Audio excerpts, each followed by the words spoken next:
अखिल भारतीय किसान महासभा भोजपुर इकाई की ओर से सिंचाई संसाधनों का जीर्णोद्धार व नए का निर्माण, सिंचाई हेतु मुफ्त बिजली, बाढ़ सुखाड़ का स्थायी निदान, एमएसपी की कानूनी गारंटी, खाद्य सुरक्षा, कर्ज मुक्ति, कृषि मंडियों की पुनर्बहाली, भूमि सर्वे पर रोक लगाने, कृषि भूमि अधिग्रहण पर रोक लगाने, 2013 के कानून के मुताबिक मुआवजा, NPFAM प्रस्ताव को वापस लो आदि मांगों को लेकर सोन नहर प्रमंडलीय प्रक्षेत्र सिंचाई कार्यालय के समक्ष एक दिवसीय धरना आयोजित किया गया।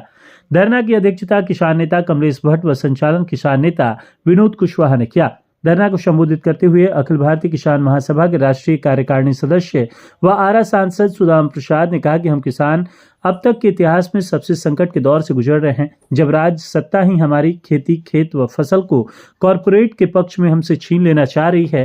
पहले हमारी खेती में मिलने वाली सभी सुविधाओं को समाप्त कर उसे घाटे का कार्य बना दिया, फिर कानून के सहारे खेत, खेती, फसल पर कॉरपोरेट का कब्जा दिला देना चाहती है। पुनः केंद्र सरकार कृषि विपणन पर राष्ट्रीय नीति के प्रस्ताव NPFAM के जरिए तीनों काले कृषि कानूनों को चोर दरवाजे से राज्यों के माध्यम से लागू कराने की कोशिश कर रही है, जिसका विरोध देश भर के किसान व उनके संगठन शुरू कर दिए हैं। धरना को संबोधित करते हुए अखिल भारतीय किसान महासभा के जिला सचिव पूर्व विधायक चंद्रदीप सिंह ने कहा कि सिंचाई के बिना खेती की परिकल्पना भी नहीं की जा सकती है। आज के आधुनिक समय में भी हमारी खेती पर प्रकृति पर पूर्णतः निर्भर है। अतीत में बिहार में जो भी सिंचाई संसाधन थे वे सभी सरकारी उदासीनता के कारण मृत प्राय हो चुके हैं। सभी सरकारी नलकूप बंद पड़े हैं। डीजल और बिजली काफी महंगी है। सोन, गंडक, कोसी व उत्तर कोयल की नहरें भी अपनी आखिरी सांसें ले रही हैं। धरना को संबोधित करते हुए अखिल भारतीय किसान महासभा के राष्ट्रीय पार्षद राजू यादव ने कहा कि गत 20 वर्षों से नीतीश बाबू बिहार की सत्ता पर कायम हैं।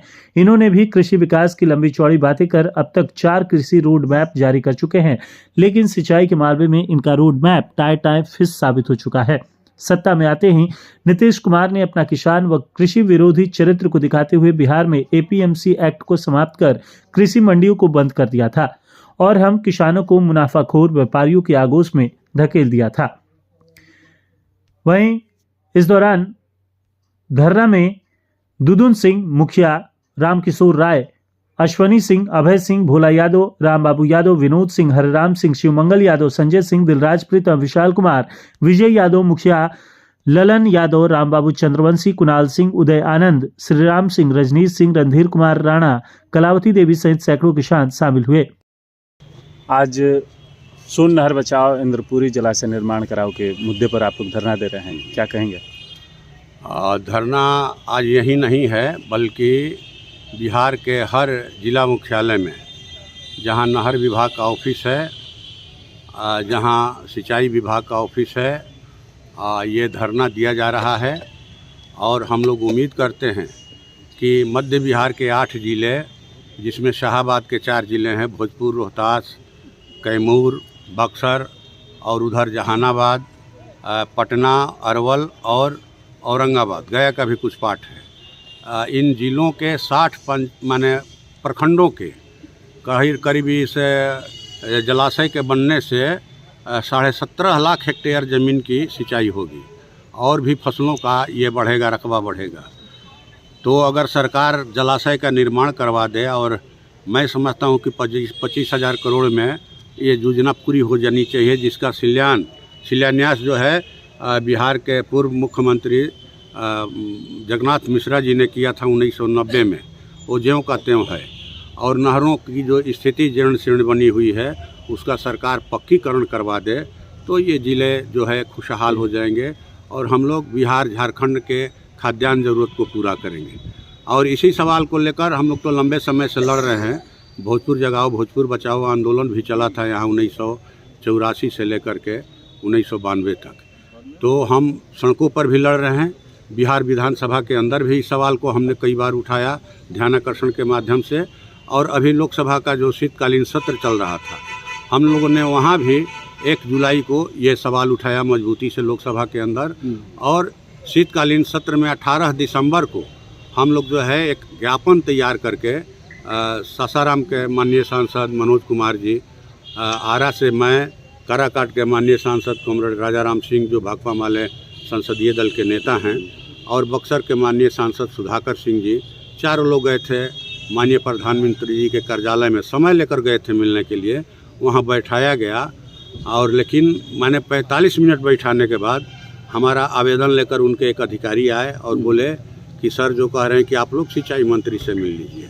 ये बहुत बुरा लगा हम लोगों को कि अगर माननीय प्रधानमंत्री जी हम लोगों से 1 मिनट मिल लेते, हमारा आवेदन ले लेते तो उनकी सरकार नहीं गिर जाती।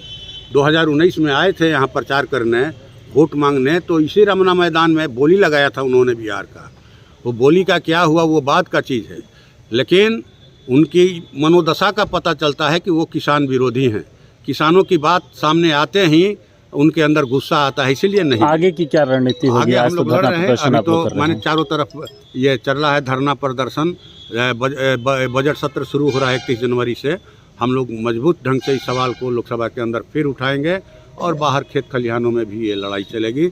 और हम लोग आप लोगों के माध्यम से ज़रूर चाहेंगे कि अगर एनडीए की सरकार, डबल इंजन की सरकार अगर किसानों की उपेक्षा करेगी तो उसे 2025 के चुनाव में मटियामेट किया जाएगा। बिहार में जो विधानसभा का चुनाव होने वाला है, ये डबल इंजन की सरकार खूब शोर मचा रही है, हॉर्न खूब बजा रही है, धुआं खूब दे रही है, लेकिन काम कुछ नहीं कर रही, बल्कि ये यहाँ के किसानों को, मजदूरों को, छात्र युवाओं को ये सरकार रौंद रही है। अभी हम लोगों ने देखा बीपीएससी की परीक्षा का प्रश्न पत्र लीक हुआ बापू सभागार में, और कैसे इन लोगों ने जो माने फिर से परीक्षा की मांग कर रहे थे और बीपीएससी छात्र उनको दौड़ा दौड़ा करके पीटा। हाँ, एक छात्र ने सुसाइड भी किया, सोनू कुमार ने। हम लोग भी वहाँ 31 दिसंबर को राजभवन मार्च किए। हमारे साथ भी 7-8 जगहों पर पुलिस ने धक्का मुक्की किया। तो लोकतंत्र क्या लाठी से चलेगा? लोकतंत्र क्या गोली से चलेगा? युवाओं को जेल में बंद करने से चलेगा? आज के इस धरना के माध्यम से ये संदेश है कि वो जन विरोधी हरकतों से बाज आवें, छात्र युवा विरोधी हरकतों से, किसान विरोधी हरकतों से, और उनकी मांगों को पूरा करें। इसीलिए आपको सत्ता में यहाँ के लोगों ने बैठाया था, इसलिए नहीं कि आप उनकी लाठी से पिटाई करवाइए और गोली मारिए। धन्यवाद। हर सिंचाई कार्यालय पर, चाहे वो नहर विभाग का कार्यालय हो, चाहे वो लघु सिंचाई विभाग का कार्यालय हो, हर जगह जो है ये धरना चल रहा है। अखिल भारतीय यहाँ उपस्थित किसान महासभा के राष्ट्रीय नेता, भाकपा माले सेंट्रल कमेटी के सदस्य कांग्रेस राजू यादव जी,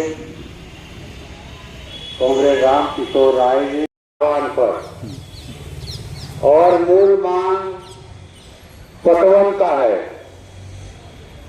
पटवन के संसाधनों को अस्थायी बनाने का है। हम यहाँ नहर विभाग पर धरना दे रहे हैं इसलिए कि हमारे जिले का जो है दक्षिणी इलाका 16 नहरों से सिंचित होता है, और उत्तरी इलाका, रेलवे लाइन से उत्तर का इलाका, जिसमें खास करके बड़हरा प्रखंड और शाहपुर प्रखंड, बिहिया प्रखंड, ये कहा जाए कि स्टेट बोरिंग से वहां सिंचाई की व्यवस्था है। तो इसी संदर्भ में आज का धरना है। 16 नहरें बनी थी 100 वर्षों के लिए, लेकिन उनका जीवन काल 152 साल का हो गया है। नहरें अंतिम सांसें गिन रही हैं। नहर के किनारे घास ढिमला गए हैं, लह के फाटक टूट गए हैं। नहरों की पेटी जो है वो सील्ड से भरी हुई है, थ्रेसर से भरी हुई है, निचले छोर तक पानी नहीं जाता। नहरों में हम लोगों को जितना पानी मिलना चाहिए 1973 के बाण सागर समझौते के अनुसार वो पानी हमें नहीं मिल रहा है। तो एक तो पानी का अभाव, और दूसरा जो है नहरों की जीर्ण स्थिति, इसका सीधा सीधी असर यहाँ के किसानों की खेती पर पड़ रहा है और सिंचाई का रकबा जो है वो घट रहा है, जिले का उत्पादन घट रहा है। हमारा भोजपुर जिला जो कृषि प्रधान जिला है, यहाँ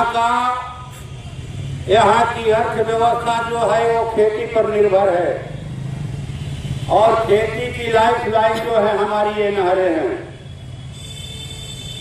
यहाँ का भोजन साजन, यहाँ का शादी ब्याह, पढ़ाई लिखाई, जीवन मरण, यहाँ का व्यापार, सब कुछ जो है वो खेती पर निर्भर है और खेती बर्बादी के कगार पर है।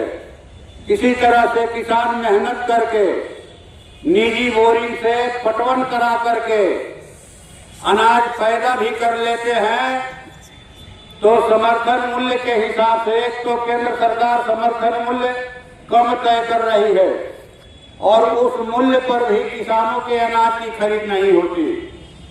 1 क्विंटल धान पैदा करने में कम से कम किसानों का 4,000 रुपया लगता है, लेकिन मोदी जी की सरकार ने समर्थन मूल्य जो है वो 2300 प्रति क्विंटल और महीका धान का 2320 रुपया प्रति क्विंटल तय किया है।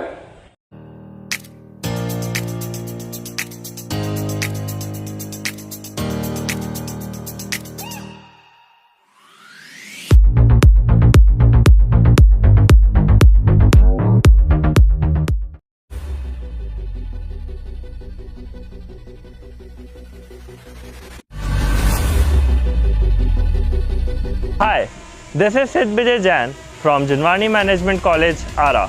We are happy to announce that we are the first private college in Ara with world-class infrastructure to provide professional courses like MBA, BBA and BCA. Our vision is to create youth of our society as a responsible leaders, managers and entrepreneurs. We have dedicated set of faculties who provide 360-degree support to our students. With total built-up area of more than 30,000 square feet, we have a rich library with subscription to leading national and international journals and collection of books from reputed authors and publications. Campus is also equipped with latest computers for our computer lab and have 24/7 Wi-Fi facility available around the campus. At JMC, we are offering MBA, 2-year postgraduate business management degree, BBA, which is 3-year undergraduate business management degree, and BCA, which is 3-year undergraduate computer applications degree. All our courses are industry oriented and provide 100% placement opportunities. So it's a great opportunity to be a part of Jinwani Management College, Ara. Thank you.